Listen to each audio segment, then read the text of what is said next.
The power of releasing emotions. The power of moving emotions through our body.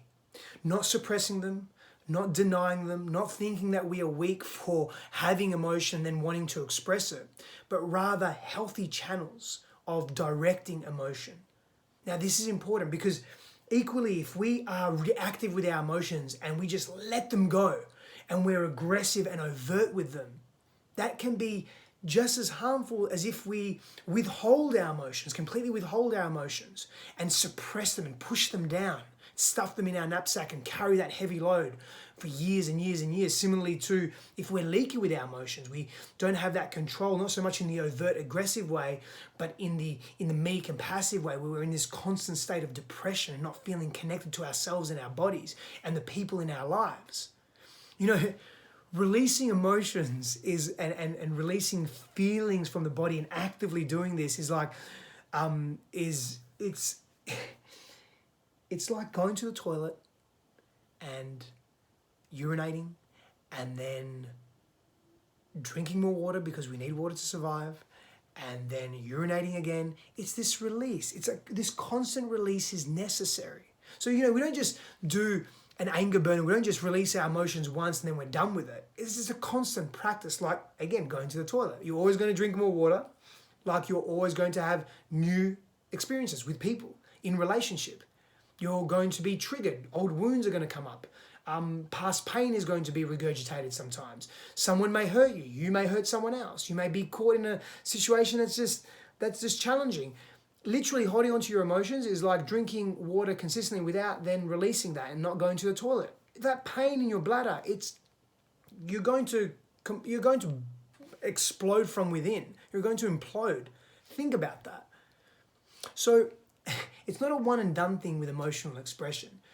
And now what facilitates emotional expression, our ability to connect deeper to our emotions and be more in contact with others, is shadow work. Now, what is shadow work? It's a deeper exploration of the parts that we deem to be ugly or society deems to be ugly, the parts that we don't want to feel, that are uncomfortable. The shadow is that part also that is governing who we are in the world. It's the reactive, unconscious parts of ourselves.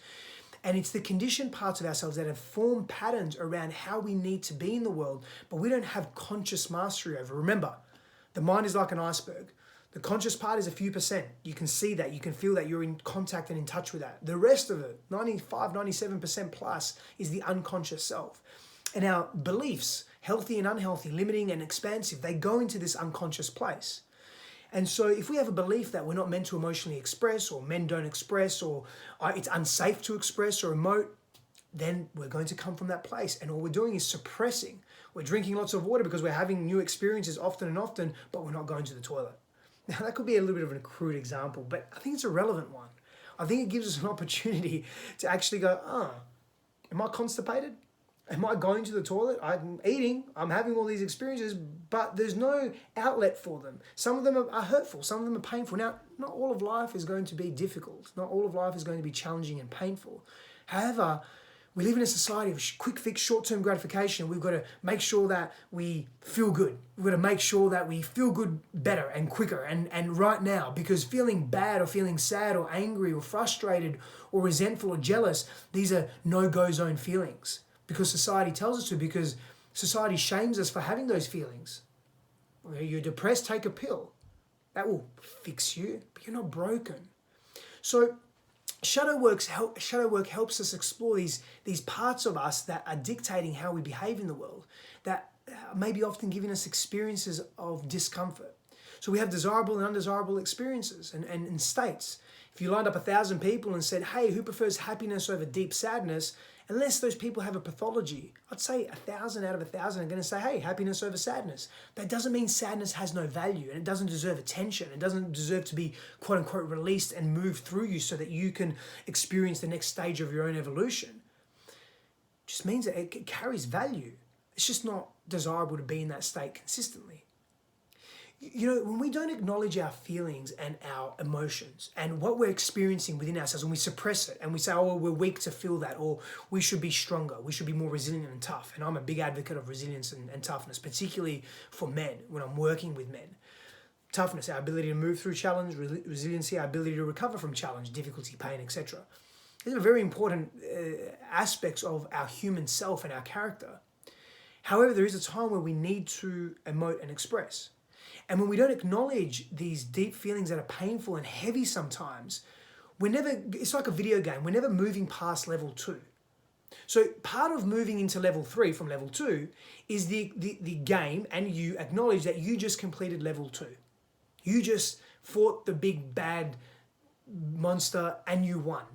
You acknowledge that, and now you've been granted permission to go to level 2. Now, you've acquired new skills, you've met some and overcome some new challenges, and now you're going to have new challenges. It's going to be a little bit more difficult. And so similarly, emotions and feeling is very much the same. If we don't acknowledge these feelings and these emotions, we get stuck in that place. We're constantly on level 2. We're never going to upgrade ourselves to level 3. We're never going to move to level 4 or level 5 because we're not challenging ourselves enough by feeling the feelings. That's the actual real challenge, not suppressing them. And we're not moving through them to gain the wisdom, fortifying the wisdom of those experiences because we're not acknowledging it. And so feeling and emoting in healthy ways with a therapist, with a counselor, with a support mechanism, a support group, a shaman, a spiritual healer, it doesn't matter what it is.